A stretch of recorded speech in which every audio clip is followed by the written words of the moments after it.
like to introduce Dr. Jun Wu from University of California, Irvine, who will speak about heat impacts to reproductive health.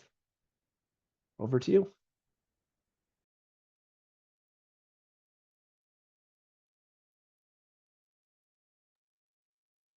Great, and we can see your slides.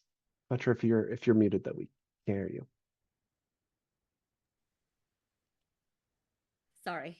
Now I'm here, and thank you for inviting me to this space. It's so exciting to hear all the very nice research and practices. So, my name is Jun Wu. I'm professor in the Department of Environmental and Occupational Health at University of California, Irvine.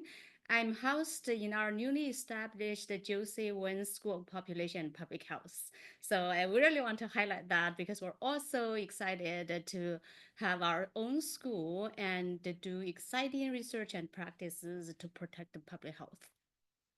So today I'm going to talk about extreme heat and pregnancy outcomes. We all know climate change is driving more frequent, prolonged, and intense extreme heat events globally and in many local places. And pregnant women and postpartum individuals are uniquely susceptible to heat due to physiological and hormonal changes. And today I'm going to summarize evidences on how extreme heat exposure affects key reproductive health outcomes, severe maternal morbidity, preterm rupture of membranes, preterm birth, and postpartum depression, based on the research my group, especially my students, have done in California. And all of the analysis draw from the large and diverse population in California, making the findings broadly applicable across climates and demographic groups. So this is a study conducted by my PhD student here, Anqi Zhao. And this study includes more than 400,000 pregnancy from Kaiser Permanente, Southern California between 2008 and 2018. The outcome here is severe maternal morbidity defined by using the 20 CDC indicators of life-threatening delivery complications such as eclampsia, acute renal failures, and sepsis. The exposure is heat measured using the 4-kilometer resolution GridMet dataset. And we look at both long-term exposure and short-term exposure. So for the long-term exposure, it was defined as the proportion of pregnancy days exceeding moderate, which is more than 75th percentile of the temperature threshold, high, more than 90th percentile, or extreme high, which is more than 95th percentile of heat thresholds. And for the short-term exposure, we looked at the 9 heat wave definitions ranging from 2 to 4 consecutive days above the mentioned heat percentiles. And then here is the results. So first of all, look at these numbers. These are all above 1 of the risk after we adjusting for a lot of the potential confounders. And then here, this shows the magnitude in the scales. And you can see with the longer, like more consecutive days and also extreme heat threshold, we observe somewhat increased risk compared to the lower, less severe extreme heat days. But overall, all of them are way above 1, and with the risks from 30% up to 140% increased risk for pregnant women to develop severe maternal morbidity during the pregnancy due to their exposure of heat.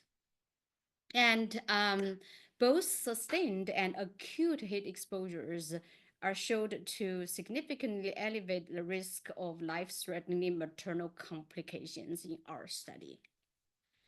So, there are some groups that are more affected than the others. So here it shows that those groups, for example, with lower education level, and for the conception months in the cool season, they have somewhat higher risk.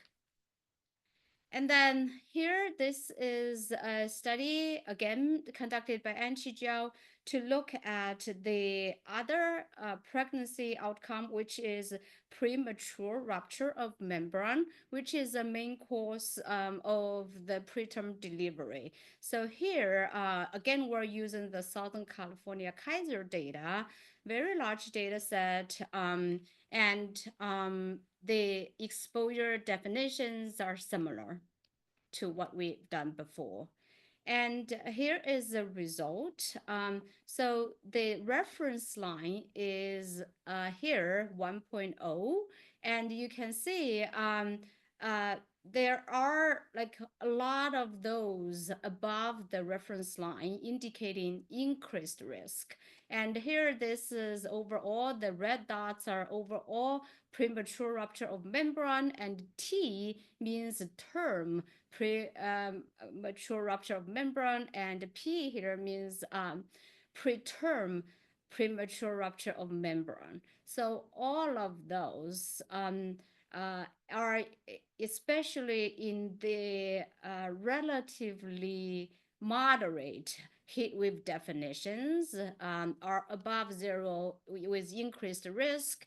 And then with the extreme heat definitions, you can see very wide confidence interval. These are because there are like much smaller sample size, but still they could have much higher increased risk compared to the uh, moderate definition of heat. And this is another study conducted by another PhD student, Yi Sun. And here we use the California birth certificate data from 2005 to 2013 with approximately 2 million records of singleton births. I'm sorry, I think I left over the severe maternal morbidity line here, or on all the slides, but here our focus is on the preterm birth.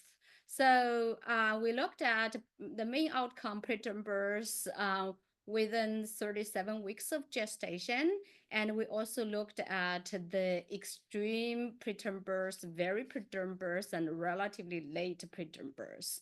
And the heat exposure definitions is similar to what we've done before, with different percentile threshold and different consecutive days. And then we mainly look at short-term exposure, in this case, like within 7 days of the delivery. And our main results showed that preterm birth risk increased up to around 13% across the heat definitions. And the risk was highest for more intense and longer lasting heat waves. And there's also synergistic harmful effects between heat waves and air pollution. So here, I just show you a table to to illustrate the threshold percentile.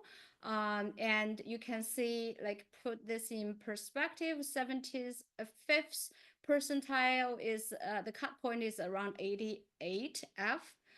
And then the most severe of 98th percentile is 98 Fahrenheit. So it's not that like extremely high over 100.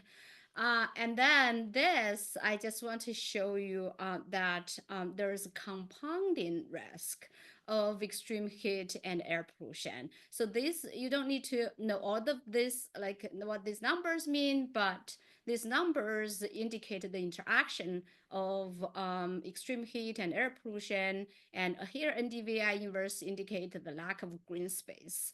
So these numbers above zero means there is interaction or compounding risk.